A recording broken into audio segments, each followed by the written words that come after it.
Hello. Let me try and analyze what's happening in Maharashtra. I think the word to use is a logjam. Everything has got absolutely stuck. Nothing is moving. Had there been some other government which was supposed to have taken power, let's say the MBA, by now they would have declared a president's rule. They would have said, this is an inordinate delay in forming the government, so we are declaring a president's rule, and a president's rule would have happened by now. But the BJP wants to do the swearing in on the 5th. They want to declare their chief ministerial candidate and their cabinet ministers on the 5th, which is Thursday. It's going to take them so long. They fought an election together. They said they were completely clear. Earlier they said Shinde will be the chief minister. They were fighting the election under his leadership. And then they said, no, the three of us will sit together and decide. Hopefully they would have decided. In any case, they knew the elections are going to be won by them for 100 reasons. But they weren't able to decide. Now the issue is, there's a lot of analysis going back and forth. First, as usual, our highly optimistic media decided to give the certificate of faith to the BJP, saying Fadnavis is going to get sworn in. Then suddenly there was also news that Shinde seems to be cooperating. Then there was this news of people saying that they're doing the same thing to Shinde what they did to Uddhav Thackeray. Now suddenly it seems that one fine day Shinde vanished to his village. You remember once upon a time Shinde vanished to Guwahati. That was, of course, with the good offices of the BJP, but now Shinde has gone off to his village. And he's getting medical treatment in his village. Normally people from the village, especially when they are chief ministers, come to Bombay for a treatment. They go and get admitted in Nanavati or some place like that. A good hospital, the best of surgeons and medical help is made available to the chief minister in question and he gets treated. But Shinde has gone to his village for his treatment. He is incommunicado. The media, of course, might have been instructed not to speak to him, or the media can't seem to get through to him. It's interesting that his doctors can reach him, but media cannot. He's in such a fragile state that he cannot even issue a statement. On the important event of the government formation, when things are urgent, he has nothing to say, he's missing. There have been a series of meetings in Delhi, it is rumored. Then there are some 4 contenders from the BJP who are wondering why they should not be the chief ministers this time. One of them is an OBC candidate. The other is a man, so he says, I'm OBC. There's another man who's close to Modi and Shah, and he's a cabinet minister in the union government, was a cabinet minister in the union government. He says, why not me? There's a third guy who was caught distributing cash. He seems to be the most qualified, culturally speaking. But that apart, he was the head or the chief of the BJP in Maharashtra.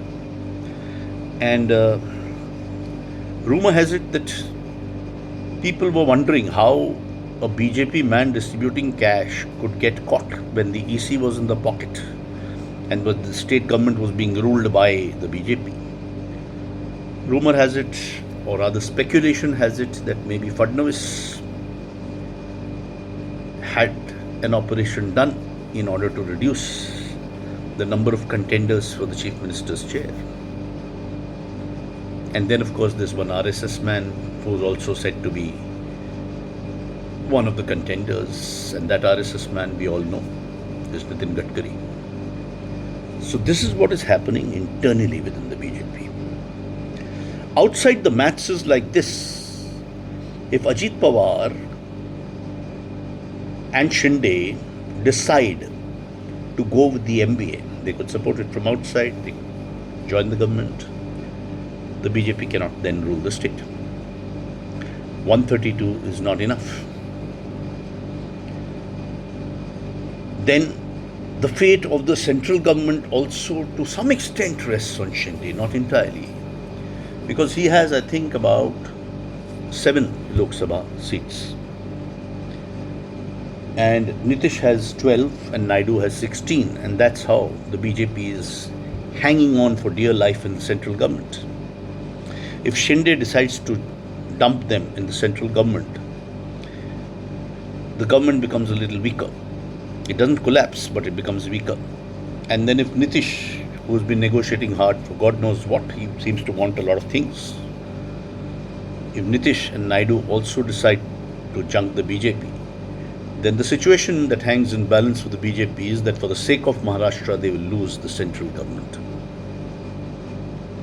This is a crazy situation to be in. So the BJP, that's why I use the word logjam. The BJP is kind of stuck. They don't know where to move. Shinde has generally done the vanishing act, which he did earlier. President's rule has not been declared. Internally, if a faction splits away from the BJP government will not form in Maharashtra. Can a faction split from the BJP? Yes, it can.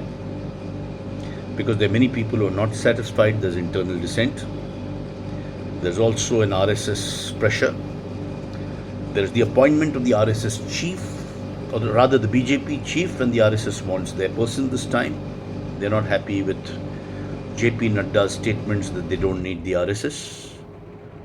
The RSS wants control on the BJP. Shah and Modi are not happy to lose control. I'm sorry. Finally, the most important thing is the voter. The voter is wondering how so many votes came when he never went to vote. Some voters are wondering how they could vote in the Lok Sabha, but they were not in the voters' list in the assembly elections. There are other voters who are wondering where their vote went because the Supreme Court did not show them the VVPAT. They don't know if their vote indeed went. There are villages which are protesting. There's a huge letter and a lot of complaints by the Congress and the Mahavikas Aghadi to the Election Commission which have not been responded to. There's absolutely crazy 7 to 8% increase in the number of votes polled at the NFR, which is unexplained. Experts have said while the EVM in itself cannot be manipulated, but the EVM plus the VVPAT can be manipulated, maybe. But the Election Commission is not coming clean on that either. A lot of cash has been used, no action has been taken. And now, there are cases filed. From what I know as of now, there are at least 17 seats in which people have asked for a recounting because they don't trust what has happened. The Maharashtra elections are proving to be a watershed of Indian democracy. One of the biggest issues over here is that the BJP was doing a very classic old colonial number, which is divide and rule. They've been pulling it off everywhere. The Britishers used to do it. They ruled this large country from their small little island by simply dividing people. This nation should have learnt a lesson. It did not. It continues to be divided. It thinks it is only divided on the Hindu-Muslim lines, but that's not true. It's divided on 100 different lines, on the basis of caste, on the basis of religion, on the basis of regions. The trouble is that even regions are divided and polarized. Maharashtra today is not ruled by the central government. Maharashtra today is ruled by Gujarat.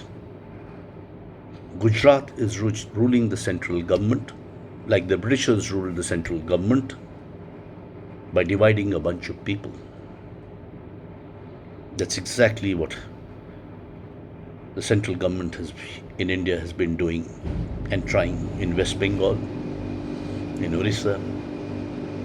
It hasn't worked in Jammu and Kashmir, but it's worked in Jammu. It hasn't worked in Punjab, but it's worked somewhat in Haryana. The rest is thanks to the Election Commission.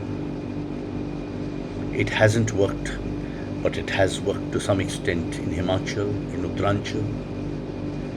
UP still has a regional leader. Yogi Adityanath is a regional leader.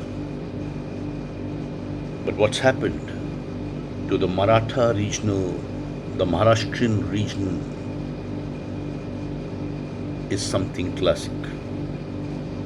The Maharashtra regional vote bank has been split into 4 different parts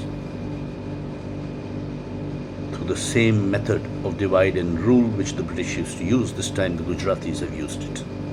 2 Gujaratis. I would never say Gujaratis in general. I can never ever forget Gujarat's biggest contribution to this country, and that was Mahatma Gandhi. And this is what has happened.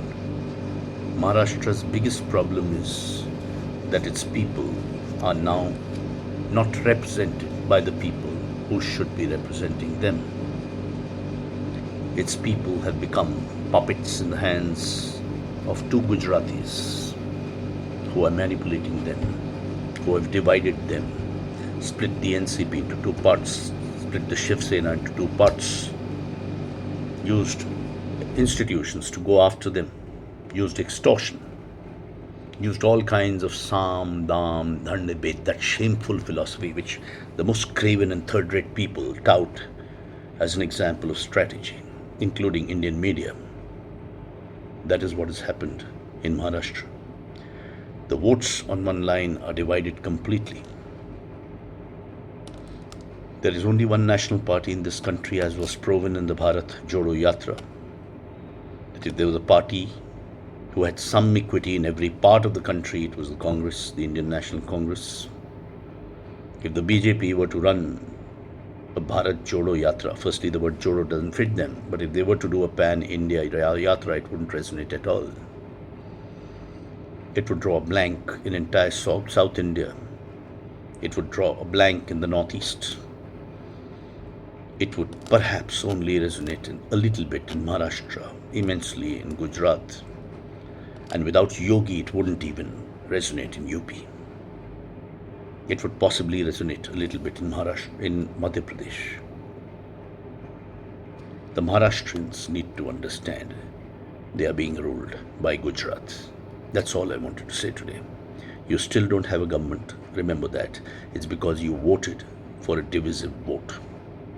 It's because you aren't united in your own state, because you're getting sliced into smaller and smaller segments, OBC, Maratha, this, that and the other. Just within the BJP, there are 4 contenders from 4 different identities at this point in time. Remember, you're still being ruled by the upper classes. You're still being divided. After 7 decades of what the British did to us, we are still divided. Do not vote for people of your own identity, of your own caste, of your own place. A state government should be from your region, or it can have a national party. The BJP is not a national party. Thank you very much.